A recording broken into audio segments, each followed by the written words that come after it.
they're closing for like a half an hour and then they're going to let us inside. They're setting up apparently. We were cold for half an hour. Scroobius Pip's going to play a couple of songs and a couple of poems as well. So we're very excited about that. Hey, ladies and gentlemen, come on in. Thanks.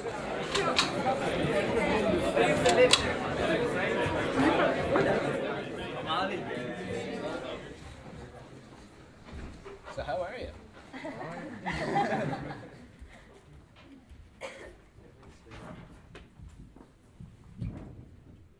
Hello. Hello. I guess I'm going to do some poems and stuff, which sounds awfully boring, but I'm sure it'll be nice. I'll stand up to give the illusion of passion when doing this. I'll do Magician's Assistant upon request there. It's tragic. You tried to cut yourself in half, but this ain't magic. In fact, it's something far more dark and more dramatic. Self-harm, that's what they call it, because it just affects you. It's your life, your body, so you can choose what you do. And if one day you can't rein it in, and of your last breath you are the only witness, then so be it, because it's your last breath, and it's nobody else's business. But then, what about your little sister? I mean, you think your life's been bad. And by no means am I belittling that, because I know the troubles you've had. But a teen finding out her big sister chose death over life. Finding out that instead of turning to her view of problems, you turned to a knife. And that's a whole lot of pain to deal with, and a whole lot of damage. And the only role model she has now is little more than words engraved in granite.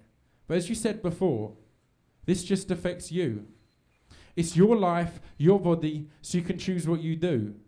And if one day you can't rein it in and of your last breath you are the only witness, then so be it, because it's your last breath and it's nobody else's business. But then, what about your parents? God knows they've done all they can to support. Yeah, you didn't grow up in a mansion, but they gave you the best life they could afford. And the moment that last bit of life trickles out and your lungs cease to breathe, they have failed the most important task that they will ever receive. They have failed to give their child a life that's worth living. And that's a failure that, as long as they live, of themselves is unforgiving. But as you said before, this just affects you.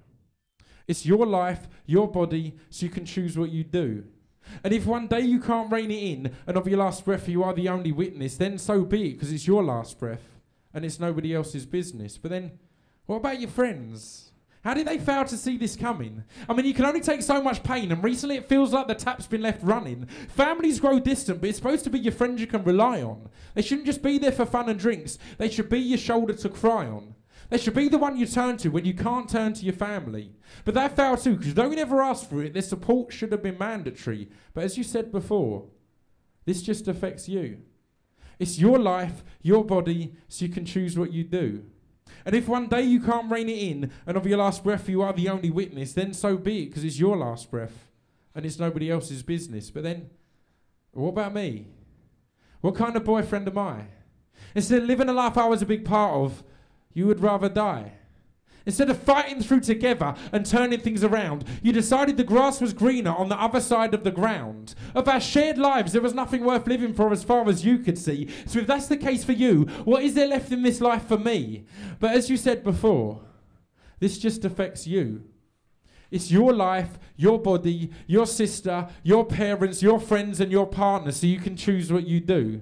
And if one day you can't rein it in, and of your last breath you are the only witness, then fuck everybody else, because that ain't something that you've got to live with. The Magician's Assistant. Too many problems to list them. Not enough people to listen. The Magician's Assistant. Cheers.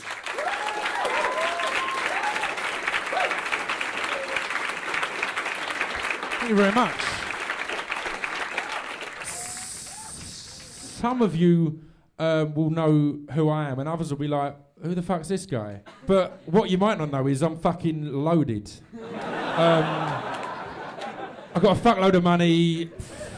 Basically, it's because of, like, there was a little track, a little piece that I recorded years back that you may or may not have heard, but that's what made me my millions. I'll do a quick sample of that now, and then I'll do the last piece. Hang on. Cashier number 1, please. Cashier number 2. I did all of those. And Woolworths bought them. They went bankrupt. They lost loads of money. But then I sold them to the Royal Mail.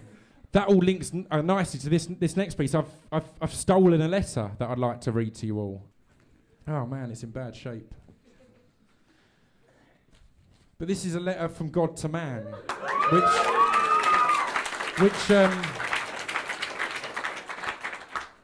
which reveals now that all that shit I just said was an appalling stumble to introduce a poem that's actually shorter than the introduction. Where's the logic? Thank God you didn't pay. Yes, this is a letter from God to man. It says, "Hey there, how's it going? Long time no see. I know I haven't been around much lately, but it didn't seem like you wanted me to be. The last time I sent down a message, you nailed it to the cross, so I figured I'd just leave you to it and let you be your own boss. But I've been keeping an eye on you, I have, and it's amazing how you've grown. Your technological advances and the problems you've overthrown. All the beautiful art you've created with such grace and such finesse, but I must admit there are a few things I'm afraid that have impressed me less. So I'm writing to apologise for the horrors committed in my name. Although it was never what I intended, I feel I should take my share of the blame.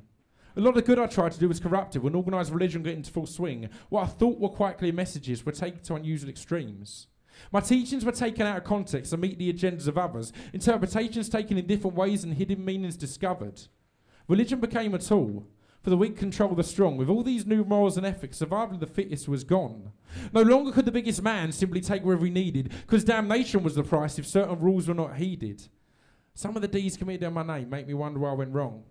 Back at the start when I created this, the foundation seemed so strong. See, all the elements were already here. Long before I began, I just kind of put them all together. Didn't really think out a long-term plan. PTO.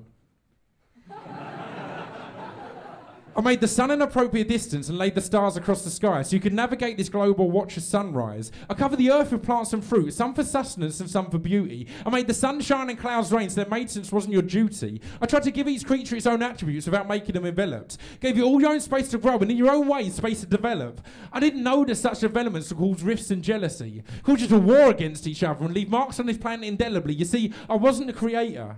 I was more the curator of nature. I don't want to set things straight with homosexuals right now. I don't hate you. I was a simple being. I happened to be the first to yield such powers, but I just laid the ground. It was you that built the towers. It was you that invented bombs and the fear that comes with them. It was you that invented money and corrupt economic systems. You invented terms like just war and terms like friendly fire. And it was you that didn't know when to stop digging deeper and when to stop building higher. It was you that exhausted the resources I carefully laid out on this earth. And it was you that saw these problems come but accredited them little worth. It was you that used my teachings for your own personal gain. And it was you that committed such tragedies, even if they were in my name. So I apologise for my mistakes and when my words are misconstrued. But it's apologies to Mother Nature, because I created you.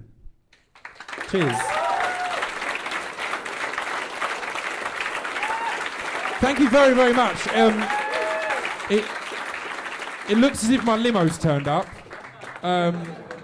So I'll be making my way now. But yeah, thank you very much for coming out and hope you enjoyed it. Cheers. Thank you.